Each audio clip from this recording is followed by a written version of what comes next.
தமிழகத்தில் போகி பண்டிகை உற்சாகமாக கொண்டாடப்பட்டு வருகிறது. குறிப்பாக சென்னையில் பல்வேறு பகுதிகளில் மக்கள் பழைய பொருட்களை தீயிட்டு எரித்து போகி பண்டிகையை கொண்டாடி வருகின்றனர். இதனால் சென்னையில் புகைமூட்டம் அதிகரித்துள்ளது.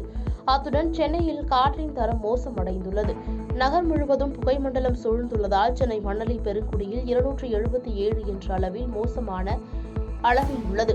இந்நிலையில் பனி மற்றும் புகைமூட்டம் காரணமாக சென்னையில் விமான சேவைகள் பாதிக்கப்பட்டுள்ளன. சென்னை நகர் முழுவதும் புகைமூட்டமாக உள்ளதால் விமான நிலையத்தில் விமான புறப்பாடு மற்றும் தரையிறங்குவது தற்காலிகமாக நிறுத்தப்பட்டுள்ளன. தற்போது சென்னை விமான நிலையத்தில் 16 உள்நாட்டு விமான சேவைகள் மற்றும் 8 வெளிநாட்டு விமான சேவைகள் பாதிக்கப்பட்டுள்ளன. பாதகம் செய்பவரை கண்டால் நாம் பயங்கொள்ளலாகாது பாப்பா, மோதி மிதித்து விடு பாப்பா, அவர் முகத்தில் உமிழ்ந்து விடு பாப்பா. அண்மை செய்திகளை உடனுக்குடன் தெரிந்து கொள்ள இணைந்திருங்கள் இயம்நாடு தொலைக்காட்சியுடன்.